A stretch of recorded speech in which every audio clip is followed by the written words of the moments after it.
savoir et comprendre les plus récentes nouvelles qui nous touchent. Tout savoir en 24 minutes. On fait le tour des unes de presse avec Cybèle Olivier. Salut Cybèle. Salut Alexandre. Oui, avec le Journal de Montréal qui nous rappelle une histoire ce matin. Des rats infestent un quartier. Oui, Alexandre, des rats. Est-ce que ça te surprend? À Montréal, ici? Tout à fait. Des rats? Oui, et c'est toute une infestation à Montréal-Nord. Oui, il y en a beaucoup, puis c'est assez épouvantable comme histoire. C'est des citoyens, donc c'est Zoé Arcan qui est allée rencontrer des citoyens qui disent carrément qu'ils sont pris d'assaut. Donc, ce qui s'est passé, c'est qu'il y aurait eu un dégât d'eau chez un voisin qui, après, aurait amené la vermine, mais des rats partout. Donc, il y a une citoyenne qui était là la fin de semaine dernière dans sa cour. Elle recevait des invités. Et là, elle explique qu'il y avait tellement de rats que les rats passaient entre les jambes des invités. Ils en ont vu 10-12 partout. Donc là, ils ont commencé vraiment à s'inquiéter parce qu'ils se disent, on a des enfants, on a un chien, les rats peuvent être porteurs de maladies. Donc là, ils commencent à s'inquiéter. Puis c'est ça, en fait, l'histoire raconte que l'un des voisins a tellement eu un gros dégât d'eau que là, la ville qui a inondé les terrains voisins, puis la ville a fait couper l'eau de cette personne-là. Et donc, ça aurait créé l'infestation. Mais ça précise pas quelle est la raison. Est-ce que c'est le côté moisissure ou est-ce que les rats ont pu emprunter les tuyaux? Ouais, c'est probablement plus côté tuyau. Je suis pas un expert, évidemment, en vermine du genre, mais c'est...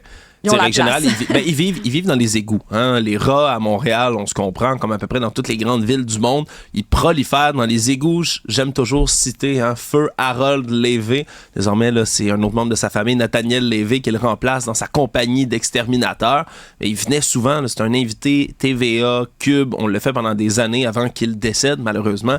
Mais M. Lévé venait nous parler là, des rats avec une excitation mal contenue dans la voix en nous disant que t'avais beau tuer tous les rats sauf une dizaine, dans 2-3 ans, il redevenait une couple de millions tellement ça prolifère. Ben oui. C'est un animal qui est aussi effrayant, dégoûtant que fascinant, le rat, mais va passer par à peu près tous les chemins que tu vas lui donner. Donc, on coupe l'eau. D'après moi, c'est peut-être ça la porte d'entrée. Ils sont capables d'avoir 15 000 bébés. Ils sont capables, un couple en fait de rats peut générer jusqu'à 15 000 descendants par année.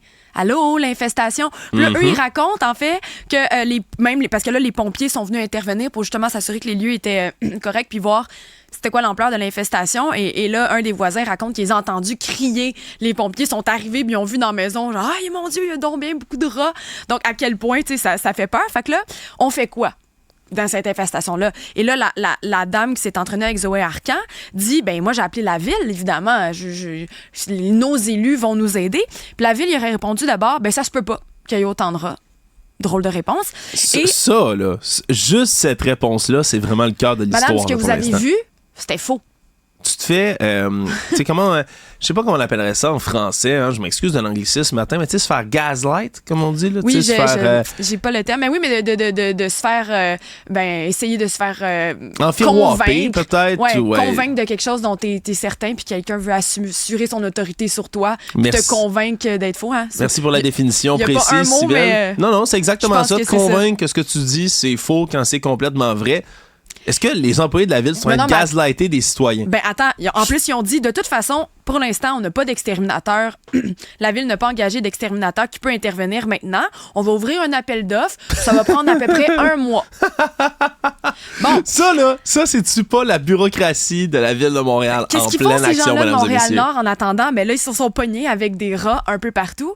New York a eu une idée récemment parce qu'eux aussi, ils sont infestés de rats, même beaucoup plus. Ils sont plus gros aussi. Je pense que ça fait un petit peu plus peur quand tu les croises. Les nôtres ici, pas qu'ils sont tout cute, mais moi, je trouve qu'ils ressemblent un peu plus à des grosses souris que des gros rats.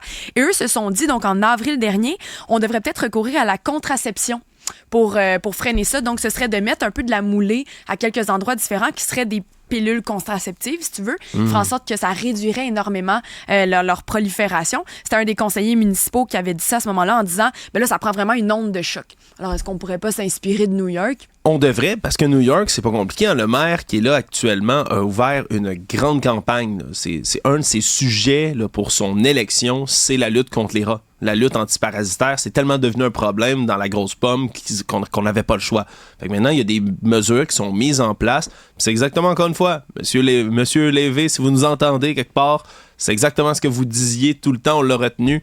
Lorsqu'il y a des travaux, qu'on ouvre un réseau d'égouts, d'aqueducs ou quelque chose du genre, faut toujours qu'il y ait des travaux d'extermination qui se fassent autour de ça, parce que ça devient une porte d'entrée pour les rats de rentrer dans notre monde, là, je le dis entre gros guillemets, de revenir à la surface puis de venir proliférer partout dans nos institutions. C'est ça qu'ils font, les rats. Fait que quand tu ouvres un égout, faut que tu extermines, que tu sacs du poison, des pièges, tout ce que tu peux. Ouais. Puis là, le contraceptif, là, tous les moyens sont bons.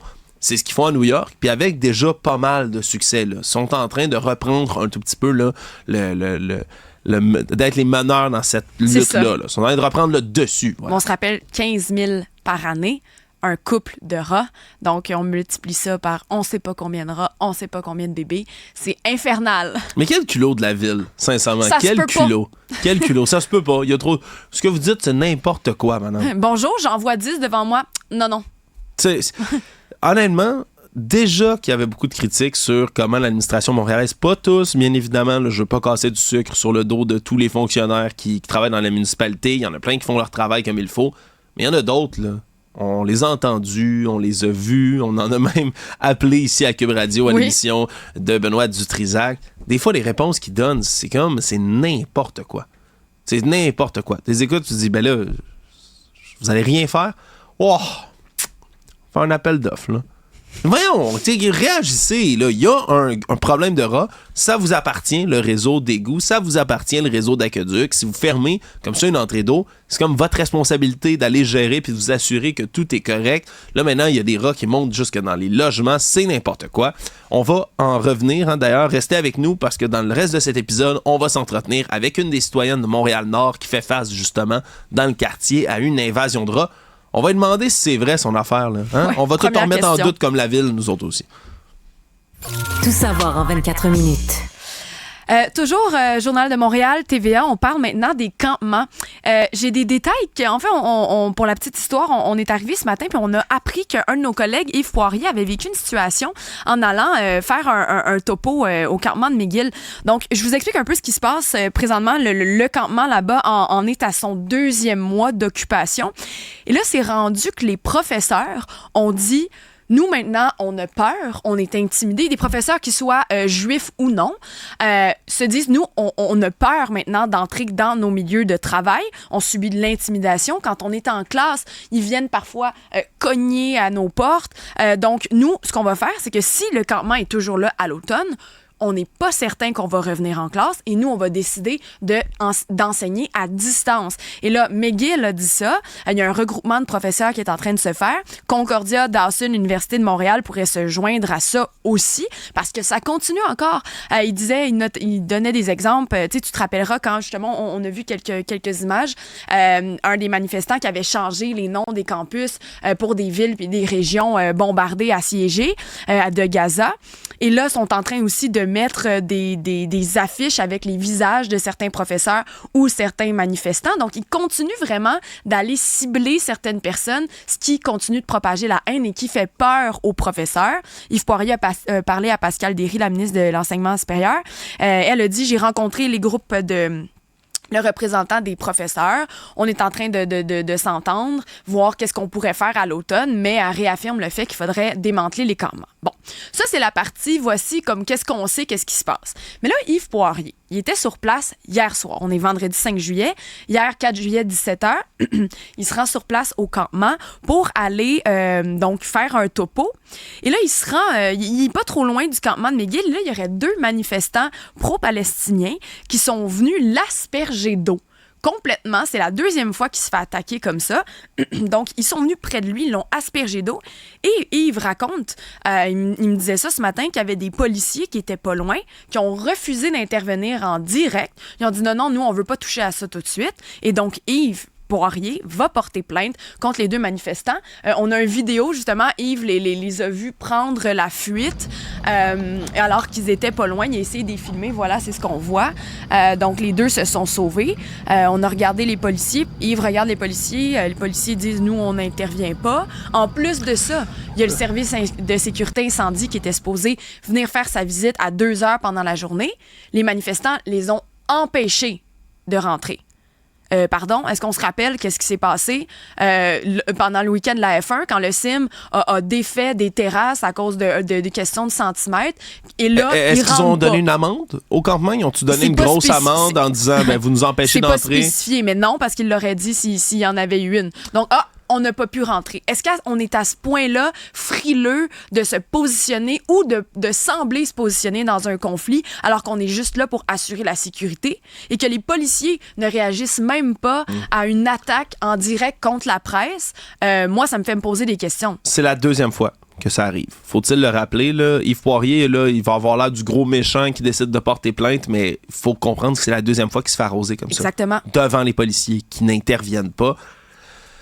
J'ai beaucoup de choses à dire sur cette histoire-là parce que depuis le début de ce campement-là, ça fait presque 2 mois, je pense que j'ai été plus modéré que d'autres par rapport à la réaction qu'on devrait avoir face au campement. Moi, le campement McGill, tant que c'est quelque chose qui était pacifique, qui était une manifestation de bonne foi qui se faisait sur place, j'avais pas tant de problème avec ça.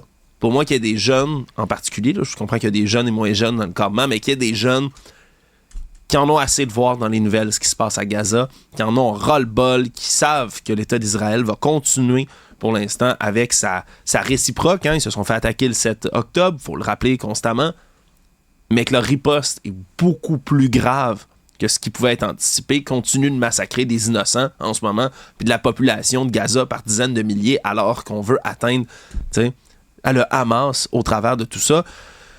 Je comprends ces gens-là. Je comprends ces jeunes-là de vouloir réagir. Je les comprends de vouloir faire quelque chose pour sentir qu'ils peuvent au moins se combattre, réagir. Ouais. Je les comprends. Le sentiment est insupportable de pouvoir rien faire. Mais là, quand ils commencent à faire des affaires comme celle-là, quand ils intimident des gens, quand ils envahissent des locaux, on a arrêté de parler d'eux pendant quelques semaines. Là, ils ont décidé d'aller saccager des locaux de McGill. Depuis que ça s'est fait et qu'il n'y a pas eu de démantèlement, il y a un problème. Quand ils choisissent la violence pour faire parler d'eux, je m'excuse, vous décréditez votre mouvement au grand complet, puis c'est dégueulasse. C'est dégueulasse de faire ça. Il y a des gens qui sont là de bonne foi, qui sont là pour manifester pacifiquement, qui ont des revendications qui sont absolument légitimes. Puis pendant ce temps-là, t'as des tatas, là, hein? C'est toujours ça. On va être Zorro, on va être Che Guevara, on va faire, regardez-nous faire de la grande lutte, puis qui vont décider d'arroser un journaliste qui vient rapporter ce que vous faites à votre campement. Allô? Il vous donne de la visibilité médiatique. Faut-tu être minable pour faire quelque chose comme ça? Faut-tu que tu n'aies rien à faire dans ta vie pour décider de prendre des actions comme celle-là? Réfléchis 30 secondes. Après ça se dit étudiant d'université. Je m'excuse, là, mais t'es supposé avoir un minimum de jugement critique, de savoir que de faire ces affaires-là, c'est non seulement stupide, c'est une atteinte à la liberté de presse, des libertés que t'es censé vouloir défendre absolument. Le monde, après ça, de ce campement-là, qui décide de mettre des annonces pour un fameux camp d'été, teneur islamique, avec des images d'un gars qui porte une Kalachnikov, vous êtes des demeurés. C'est plate, mais là, je parle aux éléments précis, ces gens-là précis qui viennent enlever du crédit et du mérite à leur propre mouvement. C'est vraiment épais ce que vous faites. C'est tellement dommage pour toutes les autres personnes qui ont le cœur à bonne place et qui sont là pour faire des points valides puis pour au moins exprimer un désaccord avec la situation qui se passe au Moyen-Orient. Maintenant que ça c'est dit, ça se peut pas qu'après tout ça, la ville de Montréal refuse toujours d'intervenir. Mm-hmm. C'est pas surprenant. Sincèrement, c'est pas surprenant que Valérie Plante ne veulent pas s'en mêler. Mais là, on est rendu ailleurs. Est-ce que c'est parce qu'elle donnerait l'impression d'avoir une position dans le conflit, donc elle n'intervient pas? Moi, c'est là que je me demande, est-ce que c'est pas une question d'être frileux, d'avoir peur de se faire dire « t'as choisi ton camp », alors que c'est une question de sécurité publique? Puis j'ai l'impression que dans la période, on s'approche quand même d'élections. Est-ce qu'elle va s'attirer les mauvaises foudres du mauvais camp? Alors, est-ce qu'elle veut pas prendre position, donc elle ne le fait pas? Je pense que c'est déplorable parce que là, il y a des situations comme ça et je le répète, la nouvelle que je vous présente aujourd'hui, c'est des professeurs qui disent on ne reviendra pas en classe, on a peur, on va enseigner à distance. C'est pas des épais, c'est des profs d'université. Non, mais imagine c'est des profs d'université, là, tous les étudiants qui vont être affectés par ça, qui ont envie d'aller à l'école, qui ont envie d'étudier, d'avoir une communication face à face avec un professeur et qui, là, vont être empêchés de ça parce qu'il y en a quelques-uns là-dedans qui sont pas capables de manifester d'une manière raisonnable. Mais là, c'est là qu'on en est.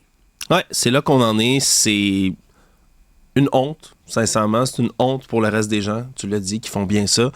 C'est une honte que la Ville de Montréal refuse encore de prendre position puis d'intervenir. Puis je comprends là, qu'il y a bien des gens là-dedans qui doivent voter pour Valérie Plante puis qu'elle veut pas aller donner un coup de pied dans le nid de guêpe. C'est beau. Je comprends les raisons politiques derrière. C'est gênant. C'est vraiment gênant. 2 mois plus tard, je pense que ça a assez duré. Je pense que la démonstration, elle est faite. Je pense que l'Université McGill, ils ont perdu en cours là, pour essayer de faire démanteler le campement. Tout s'est passé selon le plan pour l'instant. Tout était dans l'ordre, mais il y a déjà eu des débordements. Puis depuis les débordements, on n'agit pas. Puis là, c'est vraiment, vraiment gênant. Le gouvernement provincial est en train de taper sa mairesse en disant là, il faut faire quelque chose, il faut que vous interveniez. Puis ils sont même pas capables de répondre à tout ça. Quand les professeurs, là, pas des épais, là, les professeurs de l'Université McGill, qui est censée être une des universités les plus prestigieuses au Québec, sortent pour dire ça n'a pas de bon sens. On peut-tu les écouter? 2 minutes? On peut-tu écouter ces gens-là, s'il vous plaît? Honte à ceux qui font les débordements, honte à ceux qui aspergent des journalistes. Sincèrement, c'est vous qui allez faire en sorte que votre campement va être démantelé puis que la police va finir par intervenir. C'est de votre faute. Tout savoir en 24 minutes. En terminant, une de la presse, une histoire assez particulière. C'est la vie d'une infirmière qui a basculé pour une question de biscuits. Donc, c'est un texte de Vincent Larrain. J'ai ri parce que le titre semble un peu anodin, mais c'est assez grave ce qui s'est passé. En fait, c'est qu'il y a une patiente dans un CHSLD qui aurait fait vivre un enfer à l'infirmière qui la soignait. Je te raconte un peu l'histoire. Là, maintenant, ça fait 5 ans, c'est arrivé en 2019. Depuis, il y a eu des accusations criminelles, une enquête administrative et l'infirmière a été blanchie. Okay. Mais je te raconte ce qui s'est passé. Donc, l'infirmière, c'est Mme Joanne Charles, qui travaille donc à l'hôpital Sainte-Anne dans l'ouest de l'île. Elle est responsable d'une bénéficiaire qui est assez difficile. C'est la seule qui accepte de la soigner. Les autres, ils ont eu déjà des problèmes avec. Elle n'en a pas eu. Elle accepte de la soigner. Là, il arrive un bon soir que l'infirmière vient dire à la patiente, « Écoutez, ce soir, il n'y a plus cette sorte-là de biscuits. » Et là, la madame pogne les nerfs et dit à l'infirmière, « Ben, je vais te le faire payer. » Ça, on sait qu'elle a dit ça textuellement parce qu'on peut le lire dans un récent jugement du tribunal administratif du travail. Donc là, elle était tellement fâchée qu'elle a dit, « Moi, je vais te le faire payer, je vais me jeter à terre et je vais dire que c'est toi qui le fais. » Mais c'est exactement ce qu'elle a fait et ça a eu des répercussions pendant 5 ans sur la vie de l'infirmière. Donc là, l'infirmière, la dame lui dit ça, l'infirmière a dit, bon, OK, madame X, là, calmez-vous, on se reparle demain. Elle arrive le lendemain. Et là, la bénéficiaire criait dans les couloirs à tout le monde que l'infirmière l'avait battue. Elle avait une poque dans le front parce qu'elle s'était effectivement jetée par terre. Et donc là, l'infirmière, elle, comment tu veux qu'elle se défende de ça? Parce que, évidemment, que la maltraitance des personnes âgées, c'est un sujet qui existe et c'est un sujet qui est vrai. Il y en a des personnes âgées qui se font maltraiter. Donc là, l'infirmière elle a commencé à avoir une mauvaise réputation. Elle s'est fait suspendre avec solde pendant l'enquête. Elle a même fait l'objet d'un reportage de JE en mars 2020. Donc, JE est venu cogner chez elle pour essayer de la questionner. Elle a refusé de répondre aux questions des journalistes. Puis à ce moment-là, nous, on se disait, bon, tu sais, ils passent pour les méchants, évidemment, parce qu'on se dit pauvre personne âgée. Et là, finalement, il y a eu des accusations criminelles contre elle qui ont été abandonnées. Alors, c'est une saga judiciaire qui a duré pendant 5 ans. L'infirmière est finalement revenue en août. Quelques mois plus tard, elle est revenue à son travail. Et elle avait toujours la réputation d'être une femme qui maltraitait. Elle est allée consulter des psychologues pour s'aider. Et là, maintenant, en mai 2024, finalement, elle est arrivée un peu au bout de son traumatisme. On s'est rendu compte qu'elle n'était pas coupable. On a conclu ça, en fait, dans un jugement. Mais là, ça reste que sa réputation et sa vie pendant 5 ans a été gâchée à cause des biscuits. Ben, pas tant à cause des biscuits, j'ai le goût de dire, plus à cause de la madame, là, ben, évidemment. Sa patiente. C'est le moment, je crois, de faire une espèce d'hommage là, complet pour les gens qui travaillent dans notre réseau de la santé puis qui sont obligés de composer avec ces gens-là. Parce que dans un autre commerce, t'es dans un magasin de souliers, t'es dans un restaurant, s'il y a quelqu'un là, qui est colon, là, un de tes clients ou une de tes clientes qui est dégueulasse, tu peux l'envoyer promener. Tu peux dire, vous sortez de mon magasin, vous sortez de mon restaurant, votre comportement est inacceptable, bye-bye. Dans le réseau de la santé, on peut pas faire ça. Les gens qui travaillent dans notre réseau, les infirmières, les préposés aux bénéficiaires, les médecins, ne peuvent pas envoyer promener quelqu'un. On est obligé de soigner ces gens-là. Puis des fois, c'est des gens qui sont excessivement difficiles, comme c'est le cas dans cette occasion-ci. Oui. Je veux dire, c'est pas de sa faute s'il n'y a pas de biscuit à l'infirmière, puis sa vie se fait ruiner pendant des années à cause de ça. Moi, j'ai un autre exemple qui me vient immédiatement en tête. J'ai été témoin de ça récemment. C'est une dame qui était hébergée dans un centre de réadaptation physique pour les gens qui sont tombés, qui ont eu des difficultés physiques. Quelqu'un de ma famille s'est retrouvé là récemment. Et là, la dame en question, elle, se faisait amener de l'alcool en secret par son fils, qui se pointait dans sa chambre puis qui se mettait à se torcher, là. Mais tu sais, se traverser, là. Vraiment, les deux se saoulaient avec du fort, là, des bouteilles de vodka au complet et tout. Puis elle était saoule, elle hurlait après les membres du personnel, elle hurlait dans les corridors, elle faisait peur à tout le monde sur l'étage. Les gens qui travaillent dans cette ressource-là, puis on parle de gens en réadaptation physique, là, trouvait le matin le fils de la dame en question le couché avec une bouteille de vodka dans les mains, effoiré sur le plancher de la résidence. Là. Il était à terre dans sa chambre. Du monde qui se saoulait, là, puis qui hurlait, puis qui faisait peur à tout le monde, qui claquait des portes, qui lançait des plateaux de bouffe à terre, puis il devait composer avec cette dame-là. Moi, je trouve ça complètement fou. C'est chapeau et tout mon respect aux gens du personnel, là, le personnel du réseau de la santé. C'est vraiment des conditions spéciales dans lesquelles ces gens-là doivent vivre. En plus de tous les autres aléas de notre réseau de santé, ils doivent composer avec une clientèle qui n'est pas toujours facile. Une rémunération qui laisse à désirer pour plusieurs. On pourrait faire la liste. Qui serait très, très longue, Cybèle, on s'entend. Mais dans le cas qui nous intéresse, des gens pas faciles, qui sont pas une clientèle que tu peux sacrer dehors à un tour de main, chapeau pour votre patience, chapeau, ça vaut la peine de le souligner encore une fois. Cybèle Olivier, c'est un plaisir. Merci. Merci.